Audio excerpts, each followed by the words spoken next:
Amados irmãos e irmãs, paz e bem, hoje dia 19 de janeiro, o Evangelho é Marcos, capítulo 2, versículos de 23 a 28.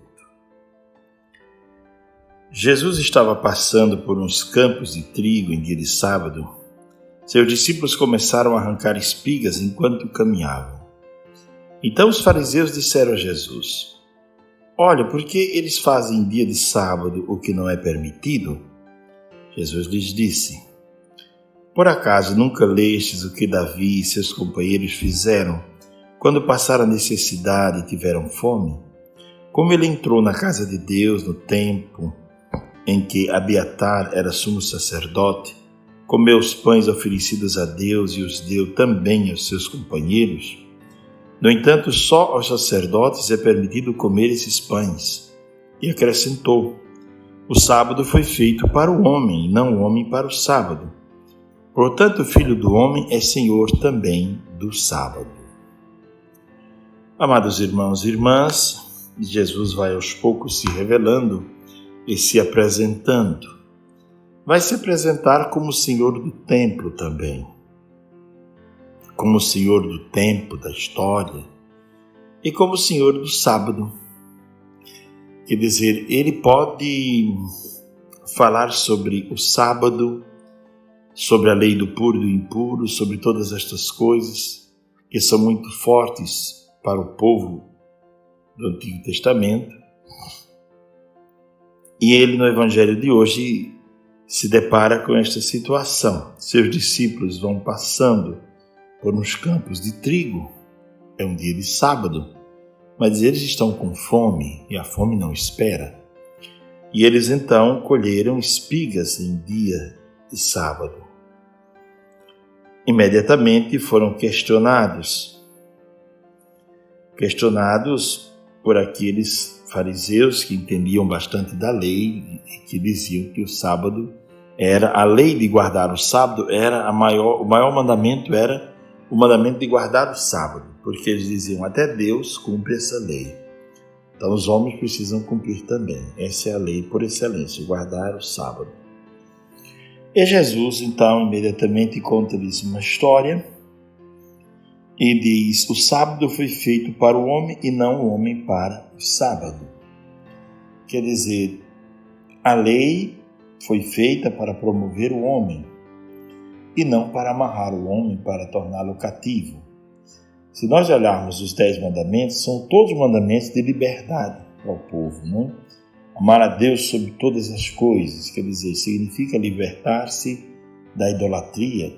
Se a gente olha os mandamentos como algemas, nós não vamos viver o Evangelho de maneira bela, né? Então, o primeiro mandamento: ame a Deus sobre todas as coisas, quer dizer, se liberte dos ídolos, das várias idolatrias, idolatria de consumo, idolatria de dinheiro, idolatria da beleza, idolatria, tantas idolatrias.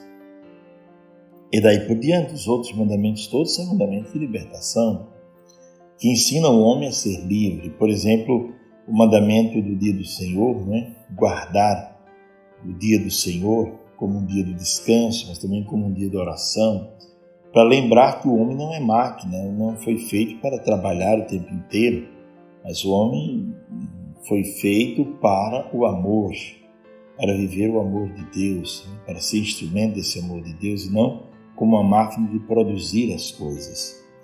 E assim, olhando todos os mandamentos, nós vamos vendo como aquele código serviu para que o povo que estava acostumado à lei do Egito e ao sofrimento no Egito, à escravidão no Egito, agora vivesse a liberdade, porque até mesmo a liberdade ela precisa ser treinada.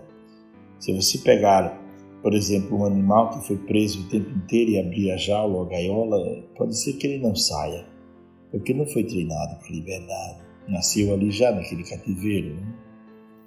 O Padre Léo contava muito uma história de que tinha ganhado umas galinhas de granja e levou para a fazenda, né? Um dos lugares onde ele acompanhava as pessoas dependentes químicas, né?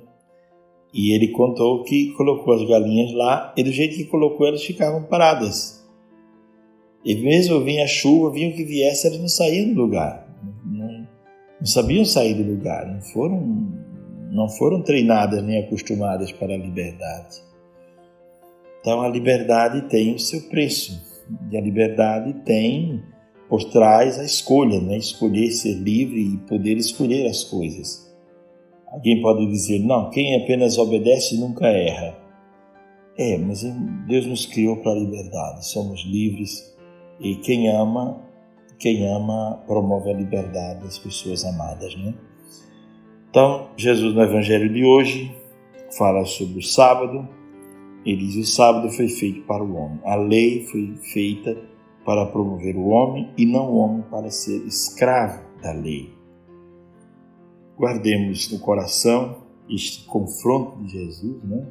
Porque o que estava em jogo aqui é a questão da necessidade primeira humana, que é comer, né? Comer, beber, dormir, faz parte das primeiras necessidades, né?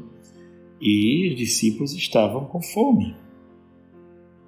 E são questionados, porque no sábado era proibido fazer muitas coisas, inclusive até o número de passos deviam ser contados, né? Não podia passar de tantos passos, então as pessoas só podiam ir à sinagoga e voltar para casa. Não se cozinhava nesse dia, se cozinhava na sexta, porque o sábado não podia cozinhar. Então toda a tarefa era feita no dia anterior, no dia posterior. Naquele dia não se podia fazer nada, nem mesmo uma coisa útil, salvar uma pessoa, fazer uma coisa nesse sentido, né? Mesmo quando Jesus vai curar aquele homem na sinagoga no sábado, eles ficam todos assim horrorizados, né? E Jesus diz, o que é permitido no sábado? Salvar uma vida ou deixar perder-se? São questões muito interessantes porque questionam aquilo que é central na nossa religião, no nosso modo de viver a fé. O que é essencial e o que é apenas periférico. O que está no centro da vida da fé e o que está no entorno.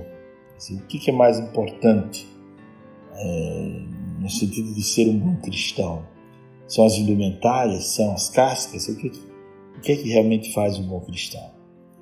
No início da igreja, um certo pagão chamado Diogneto perguntou a um cristão o que os cristãos tinham de diferente, né? E ele escreveu uma carta belíssima, inclusive um pouco longa, explicando o que significa a vida cristã, o que significa viver segundo o Evangelho, o que significa ser discípulo de Cristo, viver uma vida íntima de oração, e quais os pontos que diferenciam o cristão do não cristão, né?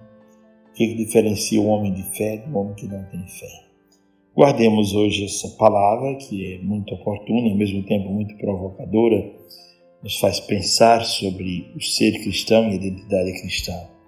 E que possamos hoje, durante o dia, meditar sobre o cumprimento da lei do Senhor, sobre o que é realmente o cumprimento da lei do Senhor e o que é periférico, o que é somente lei dos homens ou casca ou indumentária, né?